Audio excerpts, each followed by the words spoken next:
At Web Summit in 2016, Neo was featured on a panel that included artists Tinny Tempa, Hans-Holger Albrecht, the CEO of Deezer, and Eric Walforce, the CTO of SoundCloud. On the topic of the music industry, Neo becomes particularly upset and shows his nostalgia for the olden days of music, when Spotify, Apple Music, and SoundCloud were not in existence, while the more recent performer, Tinny Tempa, raves about the new innovations that come while using social media to jumpstart your career. And that's just the reality of the world that we live in now. So it's almost like a get with the times kind of situation. Yeah. This discussion indicates an overarching line in the sand of pop music. Some artists like streaming services, and some artists don't. Here we will discuss why new media and streaming services are both beneficial to artists and the industry itself.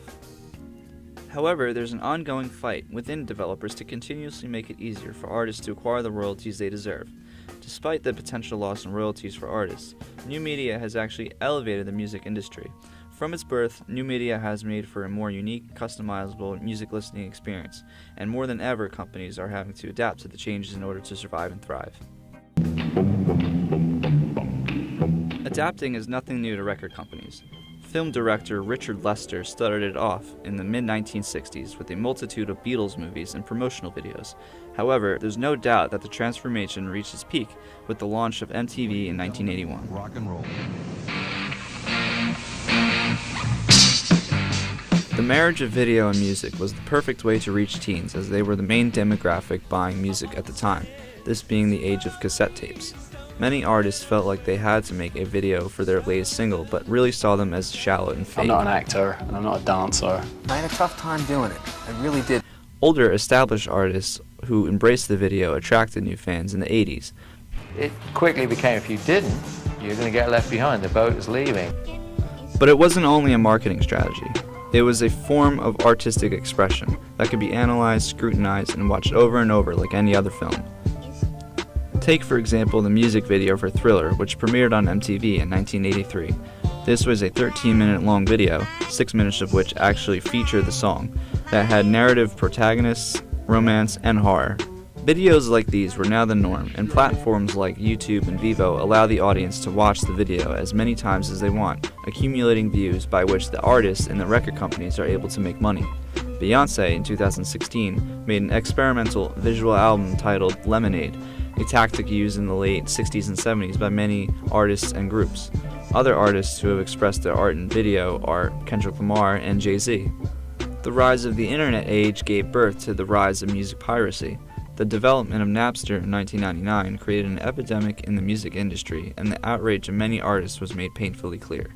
But the launch of iTunes in 2003 combated piracy and resulted in its gradual decline. And thus, music is married with new media. In relation to Manovich's principles of new media, iTunes is undoubtedly modular. You have a list of songs that come together to form libraries and playlists.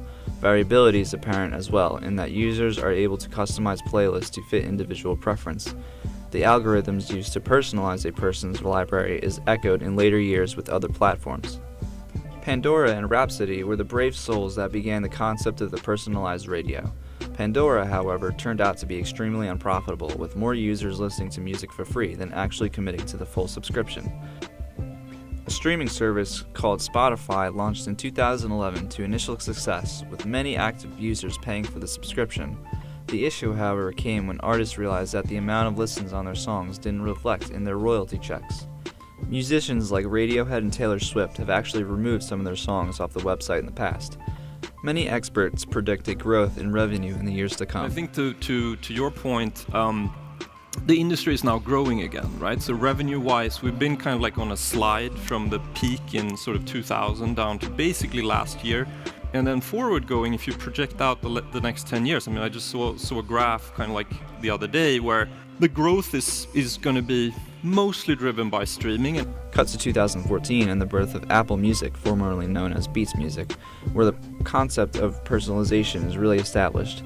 In an article written by writer Andrew Evron, he explains Apple's main point was to provide a more human touch that couldn't be matched by algorithms or competitors. It's now one of the largest streaming services in the world. Currently, hundreds of millions are using streaming services to listen to music today. As a result, the sale of the tangible album has plummeted in the last few years from 785 million in 2000 to 241 million in 2015.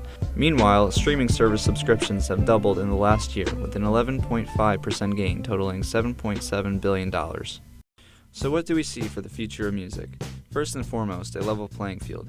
For artists like Tini Tempa, social media is the means by which they acquire their main audience. Chance the Rapper rose to new heights through the internet and even won a Grammy in 2017, all without the help of a record label. Websites like YouTube and SoundCloud have launched an abundance of artists into stardom. Speaking of SoundCloud, we might also see a slow demise of weaker platforms. Currently, SoundCloud is headed for acquisition. Meanwhile, Spotify has 140 million active users, 50 million of which are paying customers, and Apple Music has 27 million paid subscribers of their own. So getting back to Tini's argument, maybe it's time for artists like Neo to get with the times and start taking advantage of new media.